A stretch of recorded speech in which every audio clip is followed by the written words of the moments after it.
जिस टॉपिक की आज मैं शुरुआत करने वाला हूँ उस टॉपिक का नाम है वर्णमाला।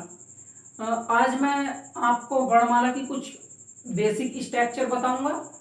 उसको आप प्रैक्टिकल तौर पर सुनिएगा, बोरियत महसूस मत करिएगा, क्योंकि स्टार्टिंग के कुछ ऐसे फाउंडेशन हैं जो आपके मस्तिष्क में होना अनिवार्य है। मैं चाहता हूं कि एक ऐसा इमेज वर्णमाला का मैं आपके मानसिक पटल पर बना दूं जिसको आप अनंत समय तक याद रख सकें।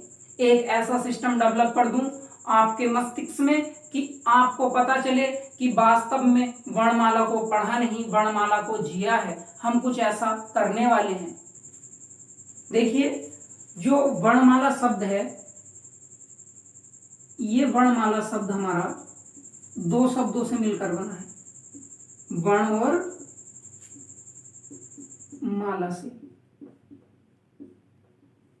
आप देखते होंगे कि जो माला होती है उस माला में मोती होते हैं इस अकॉर्डिंग लगे हुए।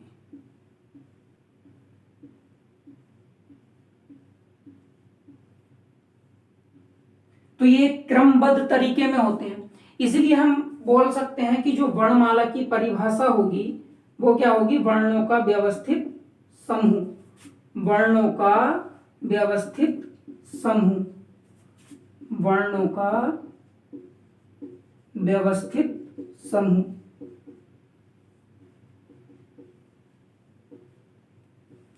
अब ये वर्ण क्या होते हैं? देखो, कुछ किताबों में वर्ण और अक्षर एक ही बताए गए हैं, वर्ण और अक्षर एक ही बताए गए हैं। मैं आपको आज बताने वाला हूं कि वर्ण में क्या अंतर है और अक्षर में क्या अंतर है। आइए दोनों को जानते हैं। देखिए, वर्ण और अक्षर। जो वर्ण है, मैं आपको बता दूं कि वर्ण का दूसरा नाम है ध्वनि चिन्ह। क्या नाम है? ध्वनि चिन्ह। जो हमारे वर्ण होते हैं वो वर्ण कहते हैं जिस ध्वनि के और टुकड़े न हो सके। तो यहां मैं लिख सकता हूं जिस ध्वनि के और टुकड़े न हो सके। जिस ध्वनि के और टुकड़े न हो सके। जिस ध्वनि के और टुकड़े न हो सके उसको क्या बोलते हैं? वर्ण बोलते हैं। जैसे उदाहरण के लिए मैंने यहां लिखा ए और यहां लिखा कै। जो ए है हमारा ये स्वर है, और जो ये हमारा कै है ये हमारा व्यंजन है। अब जो ये कै है ये हमारा शुद्ध व्यंजन है। ये कैसा है? शुद्ध व्यंजन। यदि किसी भी वर्ण के नीचे हलंत लगा हुआ हो, लेकिन किसको छोड़कर? स्वर को छोड़कर, तो वो हमारे किसके अंतर्गत आएंगे? व्यंजन के अंतर्गत। अब मैं आपको बता दूं कि अक्षर क्या होंगे। अक्षर दो शब्दों से मिलकर बना है, ए और क्षर से। ए और क्षर से। ए का अर्थ होगा यहां बिना, और क्षर का अर्थ होगा नाश। अर्थात मैं कह सकता हूं कि जो अक्षर है उसका शाब्दिक अर्थ होगा बिना नाश का। अक्षर शब्द का जो शाब्दिक अर्थ होगा वो क्या होगा? बिना नाश का।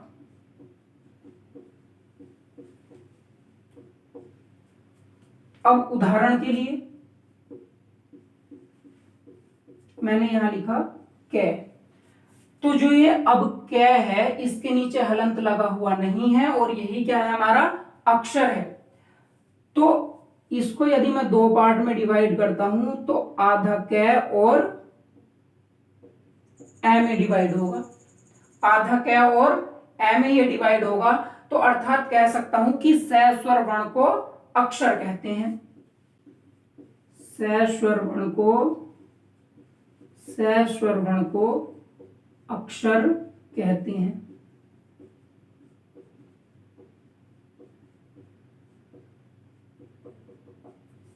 अब ये भी बोल सकता हूं कि व्यंजन और स्वर का संयुक्त रूप अक्षर कहलाता है। व्यंजन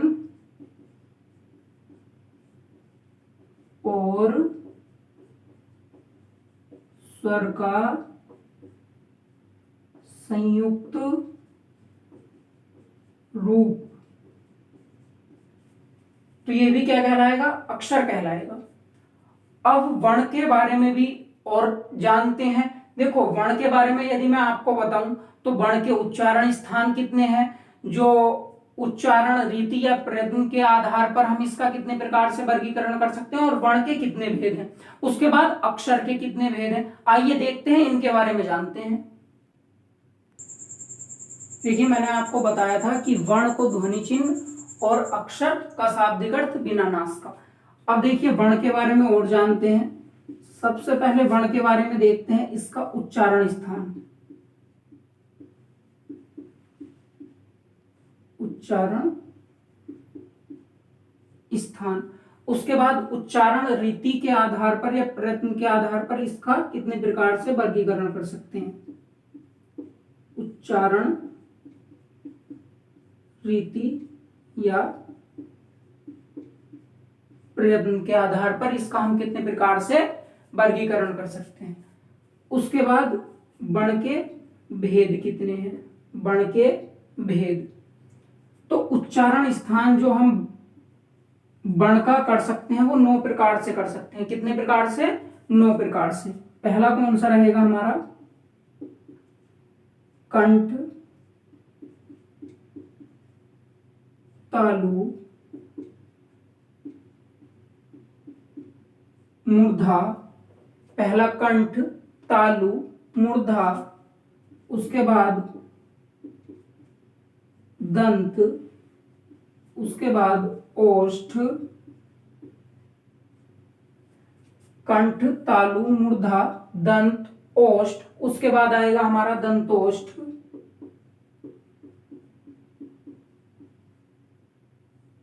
ये जो दंतोष्ठ शब्द है ये दंत प्लस ओष्ठ से मिलकर बना है। उसके बाद आएगा हमारा कंठोष्ठ्य। ये हमारा कंठ और ओष्ठ से मिलकर बना है, ये नंबर 7। उसके बाद जो हमारा 8वां आएगा वो आएगा हमारा कंठ तालव्य।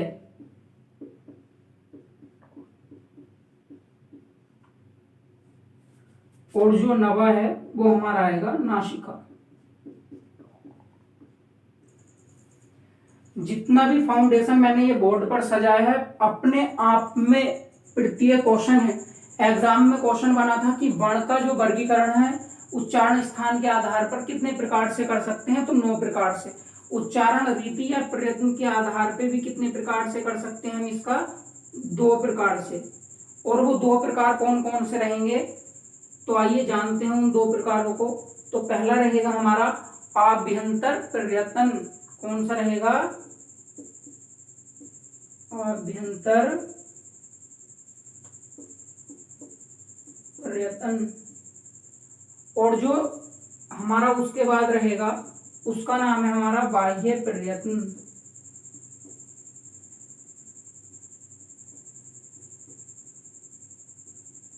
जो आभ्यंतर प्रयत्न है इसको हम 4 प्रकार से डिफाइन कर सकते हैं और बाह्य प्रयत्न को हम 2 प्रकार से। ये 2 प्रकार कौन कौन से हैं, तो हमारा सघोष, जिसको हम क्या बोल सकते हैं? घोष भी बोल सकते हैं। और उसके बाद हमारा कौन सा है? अघोष। जो आभ्यंतर प्रयत्न है ये हम 4 प्रकार से कर सकते हैं। इसमें जो हमारा पहला है मैं आपको बता देता हूं कि इसमें जो हमारा पहला रहेगा वो हमारा है विवृत। कौन सा है? विवृत। उसके बाद जो दूसरा है हमारा वो है स्पृष्ट। कौन सा है? स्पृष्ट। पहला हमारा विवृत, दूसरा स्पृष्ट, और जो हमारा तीसरा रहेगा वो हमारा तीसरा है ईषद विव्रत। ईषद विव्रत। उसके बाद जो हमारा चौथा रहेगा वो हमारा रहेगा ईषद स्पृष्ट। अब विवृत किसको बोलते हैं, तो विवृत बोलते हैं स्वर को। किसको बोलते हैं? स्वर को। स्पृष्ट किसको बोलते हैं? तो स्पर्श व्यंजन को, स्पर्श व्यंजन को। उसके बाद जो ईषद विवृत बोलते हैं वो बोलते हैं हम अंतस्थ को,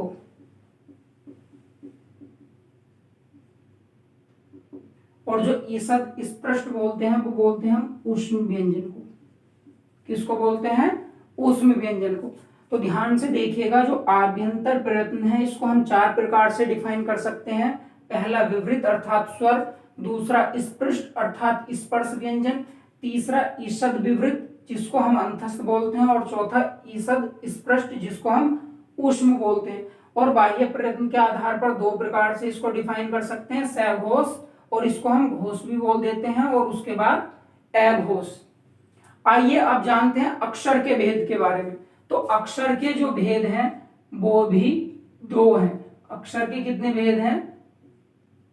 2 भेद हैं। पहला हमारा है बद्धाक्षर। कौन सा है? बद्धाक्षर। और जो हमारा दूसरा है वो हमारा है मुक्ताक्षर। अब आपके मन में एक डाउट ये होगा कि ये बद्धाक्षर और मुक्ताक्षर क्या होंगे?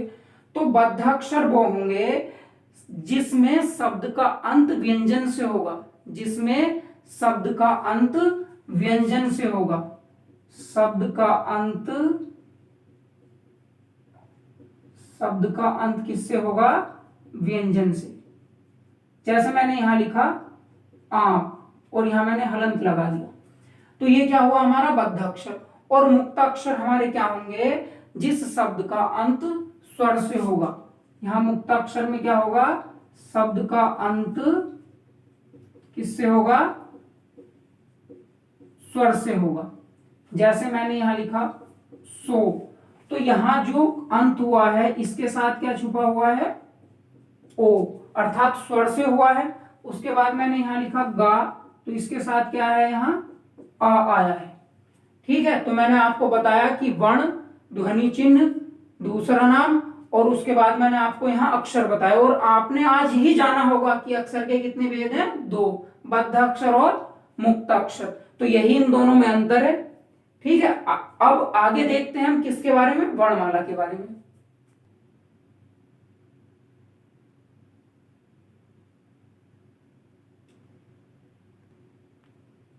मैंने आपको बताया कि वर्णमाला की परिभाषा क्या होगी? वर्णों का व्यवस्थित समूह। इसके बाद जानते हैं कि इसकी संख्या कितनी होगी। तो जो वर्णमाला में वर्णों की संख्या है वो है 52।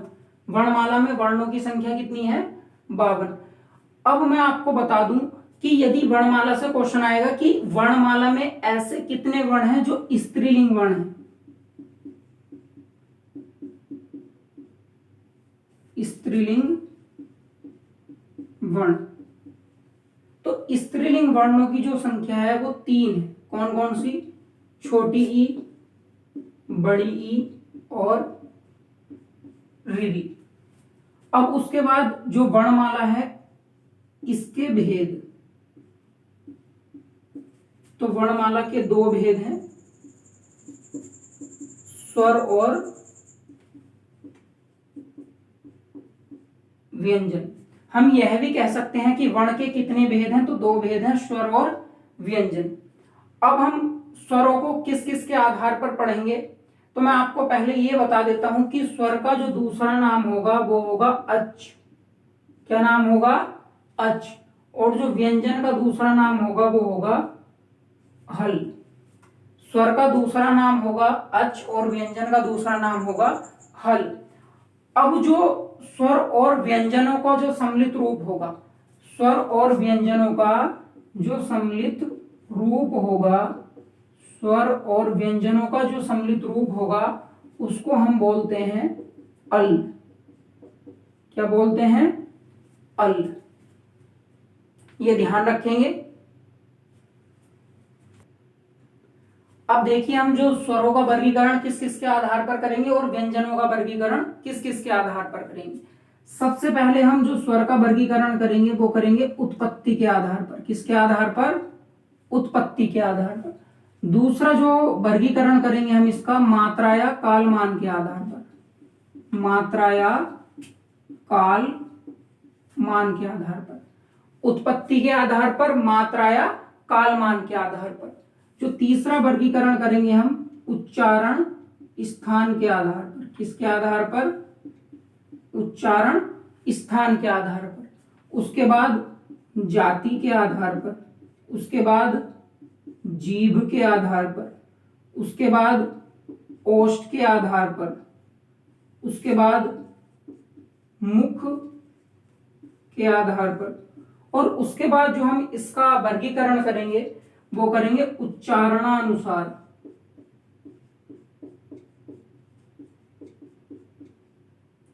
एक चीज का ध्यान रखिएगा कि उच्चारण स्थान और उच्चारणानुसार दोनों अलग अलग बातें हैं। और जो व्यंजन का वर्गीकरण करेंगे हम सबसे पहले व्यंजन का वर्गीकरण करेंगे सामान्य आधार पर। किस आधार पर? सामान्य आधार पर। उसके बाद जो हम व्यंजन का वर्गीकरण करेंगे वो करेंगे प्रयत्न के आधार पर, उसके बाद उच्चारण के आधार पर, उसके बाद उच्चारण के आधार पर, उसके बाद घोष के आधार पर, और उसके बाद किसके आधार पर करेंगे? प्राण के आधार पर, जिसको हम वायु भी बोलते हैं। और उसके बाद विशिष्ट वर्ण को जानेंगे, विशिष्ट वर्ण। लेकिन यह सब स्वर और व्यंजन का वर्गीकरण जानने के लिए आपको हमारा वर्णमाला का अगला महा एपिसोड देखना होगा। और मैं आपको बता दूं कि वर्णमाला में काफी सारी नवीन चीजें जुड़ी हुई हैं, जैसे नपुंसक वर्ण किसको कहते हैं, लोचदार वर्ण किसको कहते हैं, अदृश्य वर्ण किसको कहते हैं। तो ये सब जानने के लिए आपको हमारा अगला महा एपिसोड तो देखना ही होगा। आज के लिए इतना ही। आप सभी से एक रिक्वेस्ट है कि चैनल को अधिक से अधिक शेयर करें, वीडियो को अधिक से अधिक शेयर करें और चैनल को सब्सक्राइब करना ना भूलें। धन्यवाद।